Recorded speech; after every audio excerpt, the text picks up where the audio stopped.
Vous voulez un film avec un concept jamais vu ailleurs, un film qui vous fait douter de chaque hasard, de chaque survie, de chaque instant où vous auriez pu tomber mais vous êtes resté debout, un film qui vous fait regarder le monde autour de vous différemment? J'en ai un pour vous, il s'appelle Intacto. Et tout commence par un crash, celui d'un avion de ligne qu'on retrouve déchiqueté. Les tôles fumantes, les débris calcinés, des sièges arrachés, des corps éparpillés sur un sol noir, poussiéreux, sans horizon. 237 passagers et un seul et unique survivant. Il s'appelle Thomas. Il est là, au milieu du néant, ni brûlé, ni fracturé, hagard. Il ne crie pas, il ne saigne pas, il ouvre les yeux et regarde. Comme si quelqu'un, quelque chose l'avait retiré de la catastrophe, sans explication. On parle de miracle. Une chance sur 237 millions, mais lui ne sait pas pourquoi il est encore là. Et ailleurs, en silence, quelqu'un l'observe. Federico, un homme effacé, discret, qui ne regarde pas comme les autres. Il ne cherche pas des coupables, il cherche des signes. Federico connaît ce genre d'événements. Il en a vu d'autres, des gens qui échappent aux lois normales, des gens comme lui avant, parce que Federico a eu ce don, celui de sentir ce qui échappe au hasard, celui de repérer ce qui porte autre chose.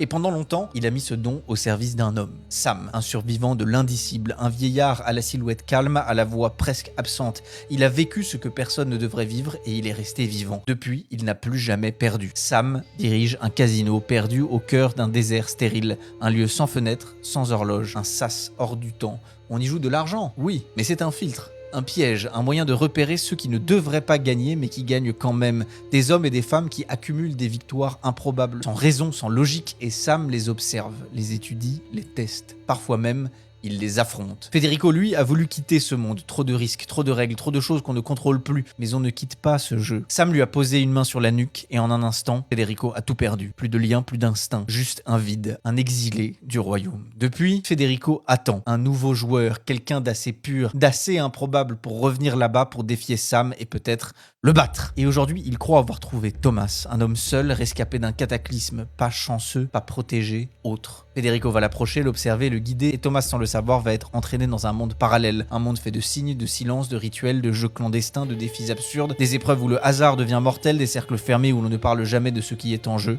mais où chacun sait, celui qui perd plus que sa mise. Parce que dans l'univers d'Intacto, la chance n'est pas un état, c'est une ressource, un fluide mystérieux qui circule d'un être à l'autre, qu'on peut sentir, absorber, voler. Certains naissent avec trop, d'autres n'en ont jamais eu, et une poignée savent comment l'exploiter jusqu'au vertige. Et maintenant, Thomas est sur le chemin, un chemin qui le mènera jusqu'au désert, jusqu'au casino, jusqu'aux joueurs invincibles. Mais à ce niveau-là, ce ne sont plus des jeux, ce sont des rites. Et la seule vraie question devient, jusqu'à quand peut-on défier le hasard avant qu'il ne vous réclame? Intacto, c'est un film avec un concept jouissif, un film haletant et plein de rebondissements, et c'est disponible difficilement. Mais j'espère que vous ferez des merveilles une fois encore.